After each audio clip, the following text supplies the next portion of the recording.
Van D, a dynamic leader with decades of experience building companies and crushing sales. He's been there and done that. Ladies and gentlemen, hello. My name is Van D. Inspiring audiences across the country to do it too. Here's Van. Hey, hello everybody, and welcome back to the Van D podcast. This is part 3 of Van Deeb's mandatory rules of success. You know, I'm a rule breaker. I'm a disruptor. I was known for that in business. Respectfully, I might add.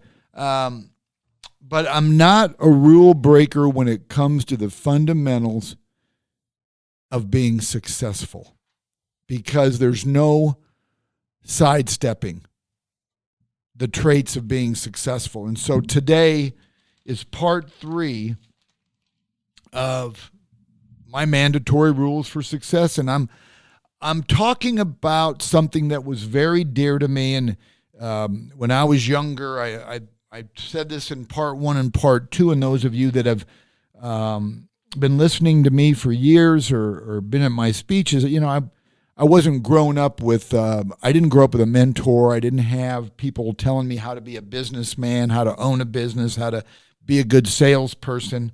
I just had to figure that out on my own. I had a lot of great influences on how to be a good human, but I didn't have anybody saying this is how you become a good businessman. So I looked to success stories. I loved reading about successful people, watching successful people, reading motivational literature. And one of the things that somebody gave me at a very young age is a brochure, and it was from the Optimus International. And that's an organization that's worldwide. Last time I checked, they had over 150,000 members. But they have this creed that this group lives by, and it's called the Optimus Creed. And I just love it because I try to incorporate every one of their items on their creed into my career. And it works, and it makes you a better person when you think about this. So one of the things that they say in the Optimus Creed is to wear a cheerful countenance at all times and give every living creature you meet a smile. You ever thought about that? You ever thought about how important smiling is at somebody? Maybe when you smile, you become the reason someone smiles. Be the reason someone feels loved and believes in the goodness in people. You know, sometimes when you smile, I mean, just think about this. When you smile at somebody when you're walking by them down the hall at work or at the gym or at the store, it might be the only time they see one all day. Now, I know that may be hard to believe, but think about it. What if the smile that you gave somebody was the only smile they see all day? Wouldn't that be nice to know that you're that person? So when I hear this, when I see this creed, to wear a cheerful countenance at all times and give every living creature you meet a smile. So, you know, ask yourself, how does that statement relate to you? So I put this to the test. I actually, when I read this years ago, I put this to the test. I made a discipline. I made a commitment to smile at everyone I walked past. Now, I want to tell you, some people may think like, what the hell is he smiling at me for? I don't even know this guy. Yeah, you can't worry about those. But every person I walked past, I smiled. 99.9% they smiled back. Or maybe I might say hello. And I want to tell you something. It's crazy, but I've put this to an actual research and test my own study. I'd walk past somebody, smile at them, they smile back. Next time I see them, I smile, say hello, they say hello back. Next time I see them, it may be at the office, it may be at the gym, it may be at a store or a place that you frequent. I want to tell you something. You might end up just walking up to each other and having a conversation. I can't tell you how many times that has worked for me. And how do you know that person you're smiling at may end up being your biggest customer someday? Or you might be one of theirs. It's crazy. And you know what? It's free. Just like just about everything I talk about to help us all become better at what we do doesn't cost a dang dime. Last time I checked, it doesn't cost a dime to smile. A random act of kindness, no matter how small, can make a tremendous impact on someone else's life. That's what a smile will do. It's crazy. So really pay attention to that. Like I say, wouldn't it be nice to know is that you're the architect of the only smile that person may see all day? We have no idea what people go home to. We have no idea when people are at work if they go to a rotten life at home or they've got all these challenges. Try to become their bright spot. I like to quote Mary Kay Ash a lot. You guys have heard me quote her forever. But she used to always say, be the bright spot. Lighten up a room. Be the bright spot. And smiling at somebody can certainly do that. So, another one, to give so much time to the improvement of yourself that you have no time to criticize others. Let me repeat that. Give so much time to the improvement of yourself that you have no time to criticize others. Now, I'm going to ask you, how does this relate to you? We all know people that they're known for criticizing other people. I know a lot of people that spend more time being judgmental and critical of other people that I want to tell you something. I completely just disregard them. I don't want to be around them. I don't call them anymore. I don't want to go out and hang out. I just don't want to be friends with people like that. And you know what? That could even be family. People that are constantly critical of other people, all that's going to do is rub off on you. So don't be that person. If you've got the time and energy to be critical, judgmental, and gossip and criticize other people, you've got that same amount of time that you can do things to benefit yourself and become a better person. I want to tell you what, those people that are dogging other people to you, well, when you're not around, do you think they're dogging you? Of course they are. So to be this person, when you hear people being critical, when you hear people criticizing, change the dialogue, change the direction of the conversation. Just throw something positive in there. And I want to tell you something. Watch what happens. A lot of times people will kind of look at you like they know what you're doing, and they won't go back to that being critical again, at least not that day with you. So you've got to take the lead. But I want to tell you something. This takes a lot of practice. It's not normal. This takes a lot of practice to be that person. You know why? Because it's natural to complain. It's natural to be that person. I can't tell you how many times I've ran into people in all different types of levels that the first thing out of their mouth is something negative or critical. Why? What's that going to do for the person that you're talking to? I don't want to be known as that guy. I want to be known as Van D brings the best out in me. That's what I personally want to be known for. Isn't that something you would like to do also? People enjoy being around you. They go out of their way to want to be with you or to talk to you. We all have that ability. But it's a discipline. It's something we have to be aware of. We have to practice it. You know, when I go in and I do consulting with companies, and I love doing that because I think I don't care how great your company's doing and your team is doing, you can do better. And nothing better than an outside voice. I consult with companies that I don't know anything about their industry, but I know a lot about the humans. I know a lot about people.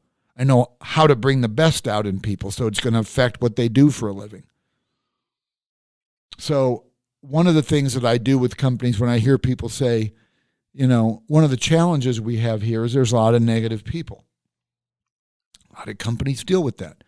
So one of the things that I encourage people to do is to once a week, or maybe you want to start out slow, maybe once a month, because this is not easy to do, that you challenge everybody that they can't complain on Wednesday, or you pick one day. And if anybody says anything critical, negative, or complaining, they got to put $1 in the jar. And it almost becomes kind of a fun thing. And plus you're raising some money for, maybe a office Christmas party or birthday party or holiday get together or whatever. But it encourages people not to be critical. I'm going to tell you something. This works. It really does work. It's awareness. If we're aware that we're being critical or that we're not displaying who we really are, chances are if you're trying to get ahead, which I believe that's what you and I have in common. That's why you're listening to my podcast. We want to be better. Well, one thing is stop criticizing other people and concentrate on you. There you go. So, you know how passionate I am about that. So, the last in this 3-part series of the Optimus Creed that I love so much is to be too large for worry, too noble for anger, too strong for fear, too happy to permit the presence of trouble. This is a tough one. Let me ask you this. What does this mean to you? I'm going to repeat it. You want to be too large to worry, too noble for anger, too strong for fear, and too happy to permit the presence of trouble. This, like I said, is not easy. We all worry. And I think that it's taken me years and years and decades to be just being honest with you, to learn how to handle worry. I finally, at some point in my life, realized, what the heck is worry going to do for me? I mean, in the Bible, they say it's a sin. I never looked at it that way. I just worried. Worry does nothing. Nothing at all for you. So if you can find a way to practice, to turn that worrying about something into having faith in being positive, because like I say, there's no benefits to worry. There's nothing to it. There's no substance to it. It's a mindset. Same thing goes for anger. Can we find other ways instead of being angry? Yeah, it takes practice. But I want to tell you something. It takes a lot of practice. I've done that. There's been people that have really upset me. And the old me would probably lash out because of the things that they've done or the way they've made me feel. I don't do that anymore. You know what I do now? I avoid it. I'm too strong for that. I avoid them as much as I possibly can. I'm not going to permit them to be in my presence. That's how I deal with anger. I don't want to get on the same page as them. You have to be the same way. Just like worry. Find a way to realize that there's nothing good that's going to come from worrying. There's nothing good that's going to come from being angry with somebody. And it's like fear. Like this affirmation says, you're too strong for fear. What does fear do to you? Fear does nothing, benefits us in no way whatsoever. Did you know, and this could be a coincidence, but did you know that the phrase, do not fear, is in the Bible 365 times? Do you think that maybe we're not supposed to fear if it's written in the Bible 365 times? we are too strong to fear. Just remember that. You have all these abilities, but I want to tell you something. It's not something that will come easy. You can't wake up tomorrow morning and say, you know what? I was listening to Van Dieb's podcast, and he said I'm too large for worry, too noble for anger, and too strong for fear, and not to permit the presence of trouble. Well, that sounds great, but it's not easy. It's something we have to remind ourselves every day. It's like anything. It's practice. It's the fundamentals of being successful. It's just there's no difference as when a coach is coming off the field at halftime. They're down by 7 points. Football game. And the reporter comes up and shoves a microphone in the coach's face like they do, and they say, hey, coach, you're down by 7 points. What are you going to do the second half? Well, what do you think what do you think the coach is going to say? The majority of the coaches say, we're going to get back to the fundamentals and the basics. That's what they do. Ladies and gentlemen, these affirmations in the Optimus Creed are the fundamentals of being successful. It's not easy. It's practice.